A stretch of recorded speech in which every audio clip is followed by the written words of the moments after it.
Bonjour mes amis, hi guys, learning to let go, not easy for a man-child like me, and I'm sure you feel the same. It's easy to convince ourselves to buy a watch, harder to do so when it comes time to sell it. So a few tips from me to you to make it a bit easier, and I'll let you know how I justify to myself reducing the collection, selling some pieces. I'm in a process of reducing a lot. I really want to focus on the core 6 pieces of my collections, plus a couple more Tudors that I love wearing on the weekend, and a couple of other watches, a Seiko and a Cartier. But I have a core of 6 watches that probably will be with me forever. And the first thing I do when I want to convince myself of selling a watch is I just take the watch that I'm thinking of selling and I compare it to something else similar in my collection. And I just ask the simple question, gun to the head, which one would you keep? Makes it really easy. And for example, if we take the Zenith Chronomaster Sport, great watch, but it's quite a lot of value stored in that watch. I look at it, compare it to my other Zenith, or compare it to my Moon watch, which I just love to death. I just could not bring myself to sell it, even if it's a third of the value of the Zenith. And the choice is simple. Second thing I do is realize that I've had a good time with that watch, just like a girlfriend. And when you know it's time to move on, it's not easy, because there's things you love about that girl. But realize you've had a great time with it, with her, with it, with the watch, with the girl. Time to let somebody else enjoy it. And often, another thing, when I sell the watches, I sell them to great collectors, great guys. It's always a great discussion I've had. My sales usually take 40 minutes. We talk about watches and everything. Other times you can feel the guy would probably try to resell it a little bit higher price, or you don't feel the love of watches in some buyers. It happens, but quite often it went to really cool collectors. And I can't deny that it's a great feeling when you have that money in your pocket or back on your bank account. You've completed the sales. It is quite a relief quite often. So you're gonna tell me in the comments, oh, you sold my favorite watch, this one made your collection. And yeah, the watches I'm showing on the screen, for example, have great colors, bring something different. They're a bit outside of the usual suspects, perhaps. But yeah, I'm able to tell myself I've enjoyed it.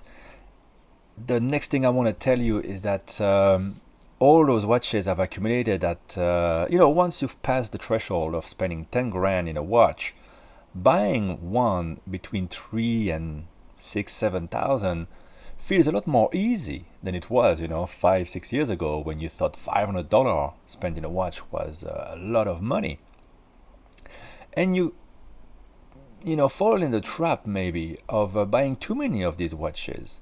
And then when there is one heavy hitter that comes to you, say for me there was a Rylock dual time. I've had it twice in my hand at a very good price, a third or quarter of where they are trading at the moment, because the market has gone crazy. But we didn't know that back then, right? I didn't have the cash to buy that heavy hitter, and now I realize in my collection I'd rather have that one great other watch. Could be a GMT from Rolex, could be a vintage one, could be a longer, could be a Patek complication. But if I always keep on holding and hoarding those watches of lesser value, as fun and beautiful as they are, I will never be able to add that piece to my collection. Is the next thing that helps me sell. Sometimes you forget about that. You a bit caught in a short-term vision, and you're sad that you have to sell this nice watch that you found and nobody else has. And then when you think that it opens up possibilities, it helps you with your mental process. And about this hoarding of watches, we complain about dealers and collectors hoarding watches, keeping them in safe away from the people who could enjoy them. And myself, I can be guilty of it, I suppose, and maybe you as well. So think of it like this as well. You've enjoyed something and you pass it on to someone else who can enjoy it as well. Next thing is that the more you have, the less you can really enjoy your favorite pieces. And also you have to store these things. There's always a risk of storing valuables like this. There's a cost to it. You need the room also for all the boxes. You have to worry about the papers. That's the next thing. Another thing is that you have to decide a bit what you're gonna wear and which watches can take the knocks. The more you're gonna wear a watch, the more you're gonna dig into its resale value, and especially if it's a watch with a lot of polished surfaces like the Milgauss, for example, it marks very easily. And often I felt wearing it, well, I like it very much, but I prefer my Datejust. If I look the two together, I prefer the Datejust. So is it worth damaging the Milgauss? And you're going to tell me you should keep it because it's probably going to double in value. But yeah, it may not. Everything is increasing in value, but with that money back in my account, I can maybe afford a watch that I will love more, and that will also increase in value, like many of the watches that I'm keeping. I'm not made of money. I can't keep everything, so I have to pick my battles. Another important thing to remember, pick your battles. And look, I've made money on the Milgauss, I've made money on the Tudor Tiger, 40% I made on that one. I didn't buy it for that, I bought it because it filled the hole in my collection. I love the look, I love the dial, I've enjoyed it. Then I realized, yeah, I don't really want to damage that one.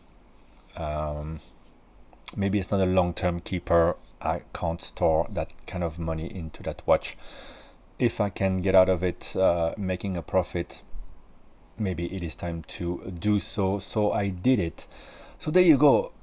A lot of things that will help you mentally to pass that threshold, to learn to let go, say goodbye. It's not easy. I've made mistakes selling things, especially Rolex in the past. And these days, once it's sold, little chance it's going to come back at the same price. Everything keeps on going higher, well, until it doesn't, right? So maybe now that the market is so hot, it is a good time to realize that investment, if it was an investment, I don't want to call everything an investment or not. I think there's room for both in the collection. You can enjoy your watch and it can be an investment at the same time. So be mindful of all the things I mentioned, and let me know in the comments if this video was a bit helpful to you, and how do you feel when you have to let go of a watch you have enjoyed very much, just like a beautiful ex-girlfriend. Bye bye, guys.